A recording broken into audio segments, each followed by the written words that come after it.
Today we're going to go over my kind of experience in a general way with United Healthcare.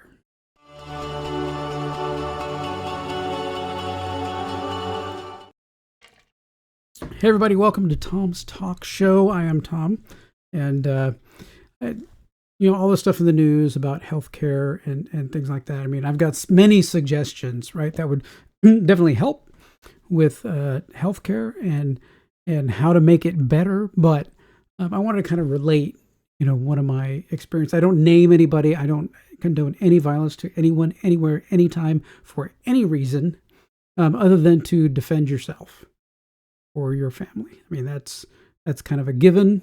That's our Second Amendment right to protect ourselves from harm and from the government, right? That's the big one. But I had something wrong, and I needed to go to the doctor and have some stuff done. Right, you got to go find out what's going on. And years ago, I went to one doctor, and he told me, "I need you to go get an X-ray." And I said, "Okay." He goes, "I want you to go get the X-ray because I want you to have an MRI." And I said, "Okay, that makes no sense." He says, "Well, the insurance will not cover even try to pay for an MRI at all unless you first had an X-ray. So I'm going to send you for the X-ray. They're going to send it to me. I'm going to take that and I'm going to throw it in the trash.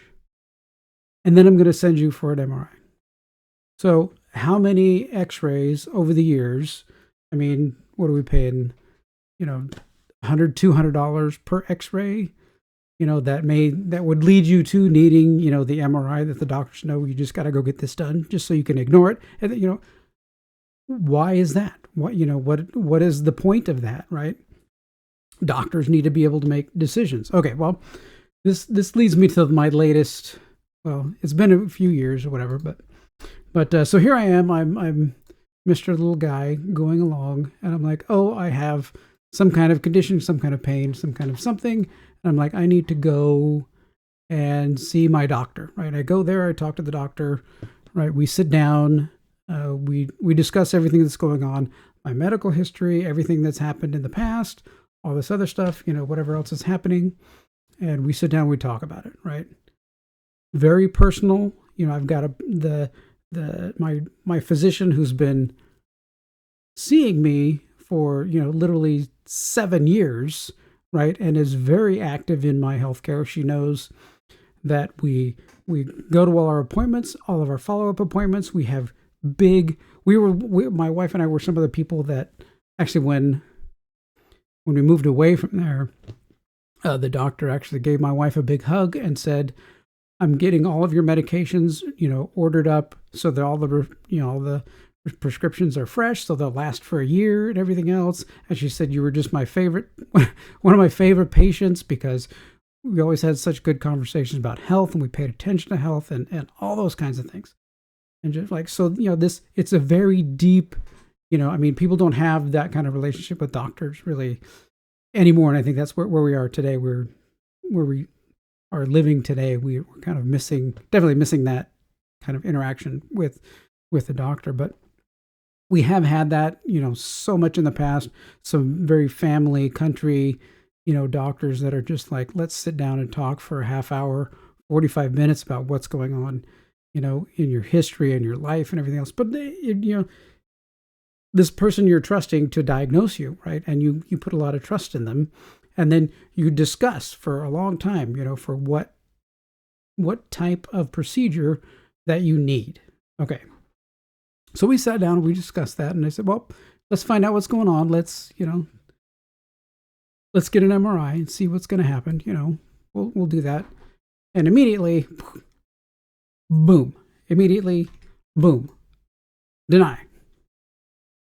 And we go to United Healthcare, and I call them on the phone, right? And I say, "So what, why are you denying this? What is going on?"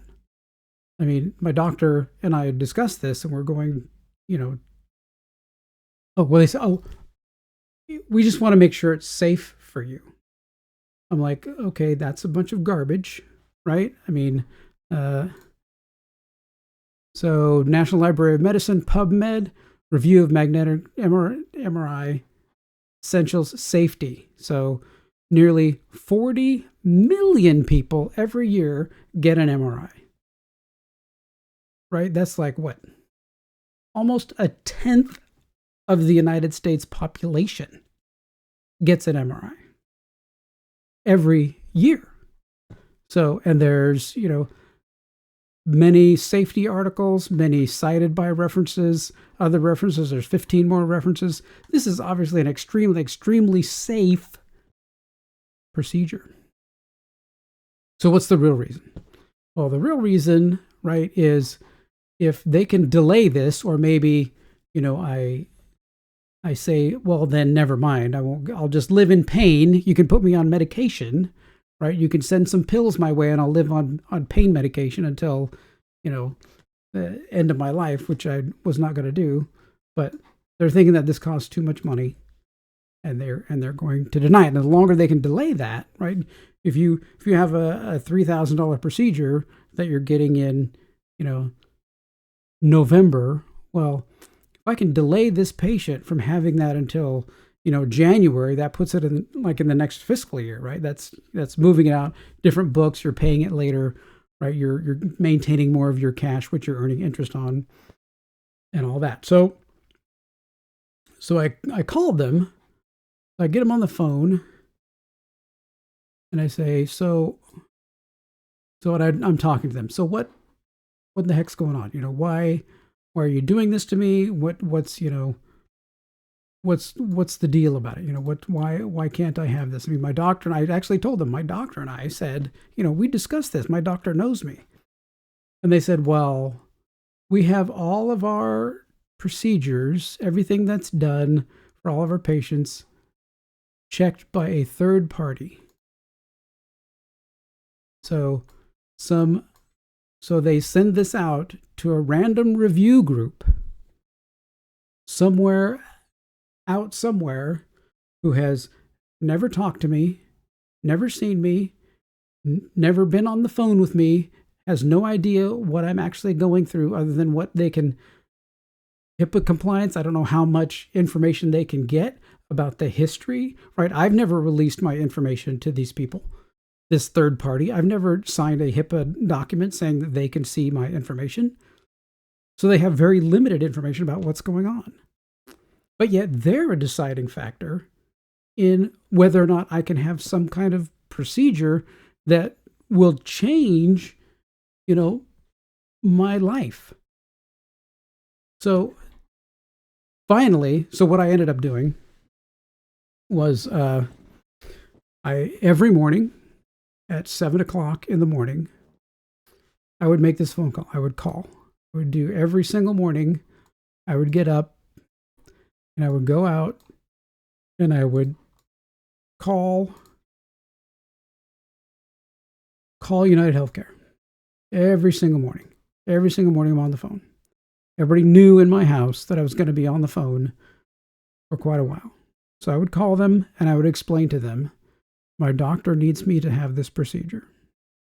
And your random people from a random place that has no idea who I am or what I am going through is making decisions that are denying me care. And I would sit there and I would explain. I had this whole thing. I had it all written out. It took literally 2 hours for me to go through everything that I had written out. Literally, actually 2 hours, sometimes 2.5 hours.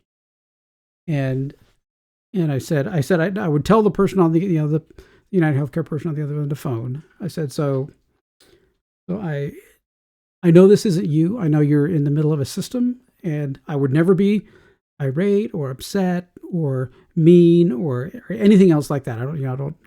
The guy on the other phone is just a support person who has no idea, no control over anything in the system. So I would sit there every single day for 2 to 2.5 hours explaining to them why the system that they're using is broken and wrong, and for me to,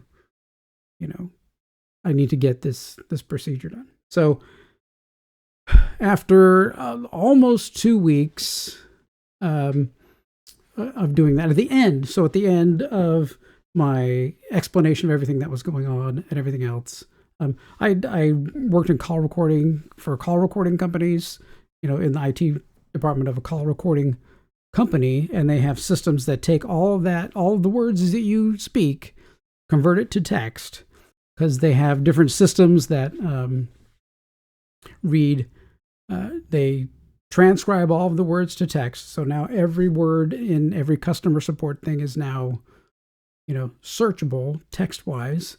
And then they have also things that measure and read sentiment from the beginning to the end. Like they can, they'll take, are you upset? Are you upset? Are you angry? Are you this or whatever? And then you interact with the agent, and then they start reading the sentiment towards the end of the call. Are you calmer? Are you better? So it's kind of checking what the performance is, of the agent. Did the agent have the right information and tools to calm the person down, to get the person the information they need, and things like that. So there's all these things that are built into it. That's why you have to maintain kind of the same level of speaking throughout the entire call. So that way they can't pull off and burn your sentiment out of the call. Those are kind of important things you learn and know and find out about things when you work in the call recording industry a little bit. So at the end of the call, I would specifically call out. I said, so I want you to know, right, the reason that I'm calling and taking this time. I said, the reason I'm calling and doing this is because United Healthcare is not helping me. So in turn, I am keeping you from helping anyone else. That was flat out at the end of every single time. And that, every single call was ended with like a 3-minute thing of that, saying, do you understand this? That I'm going to be here, and I would reiterate, I'm going to be here on the phone every day, calling you and using up your agent's time. This isn't a 3-minute, let me get information, then get off the call and get to the next call, because it's also killing the agent performance, right? So now this agent has to say, okay, this day you're supposed to handle,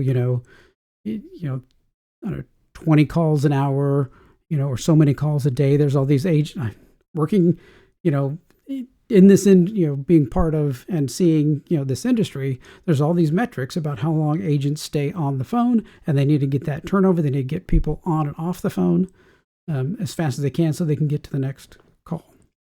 That's very, very important. How long call resolution rates, and stuff are important in the industry. So now I've taken this person's call resolution rate and thrown it out the window, right? So now the manager has to come over, right, and say, okay, so you were on a phone call, you were taking calls for the last 2 hours. Yeah. And normally on a normal day, you take, 15, 20 phone calls. Yeah. Today you took one. And he's like, they'd have to say, yeah, that's the thing, right? You took one phone call in 2 hours. So every day for almost 2 weeks, managers are having to be engaged to go find out why someone is not fulfilling their call rate, right?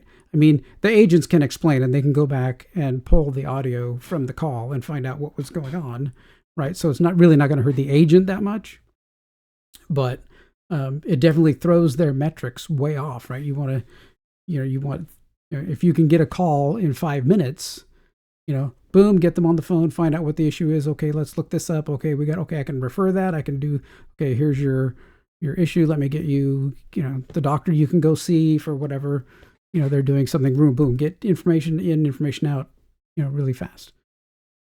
But if it's 2 hours, well, that's going to throw things off in a really big way. So I finally was able to get what treatment I needed and all of that. And it came back, later that I got sent to another doctor, and then he ordered a different test or whatever. And immediately, it was very strange. Immediately after when that doctor sent in the order, it was like immediately approved. It was almost like pre-approved. Like, we don't need this guy on the phone with us for hours and hours and hours a day.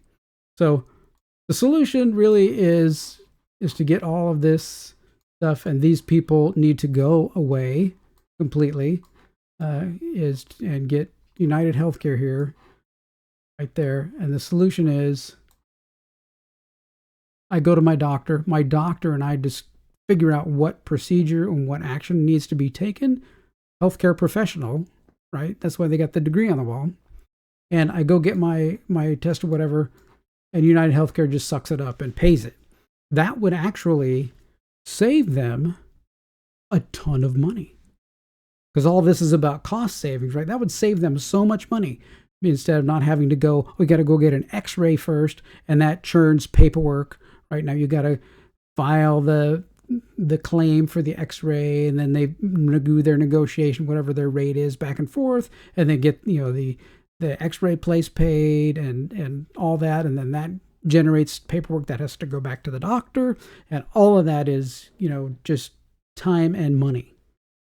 Well, if I go to my doctor and I say I need this procedure to look at something, and boom, I go get the procedure done, and then that's otherwise, if you do the x-ray and then the procedure, well, now you got 2 churns of paperwork. You have to do that twice, right? And now this is even worse if they deny it, because now it's even more time of me on the phone, trying to get them to do this procedure for me, right? So that's so much churn and time and effort put into this thing. Then you got people at the doctor's office constantly calling, trying to get things done. So it's wasting everybody's time, everybody's money, by just not listen. Suck it up and pay it, right? You've got negotiated rates. Suck it up and pay it. That's one of the big ways, I think, to help fix the whole system and everything else. But that's just my experience and everything, and that can be super frustrating. And many years ago, having family and everything else in the medical industry and everything else, many years ago, you have to realize that you must be your own patient advocate, right? That's the problem. You cannot expect United Healthcare, you cannot expect anyone anywhere to do things for you, to follow through or follow up or anything for you. You've got to be your advocate. You've got to be the one who's there making the phone calls and pushing to get your treatment. I think that's the biggest thing that can come out of any of the things that I've experienced and gone through. That being your own personal health advocate. That's what talking with our doctor in California that we had, that was so amazing. And the one before that was also amazing. Just you've got to be able to do that for yourself. So take that as the big takeaway.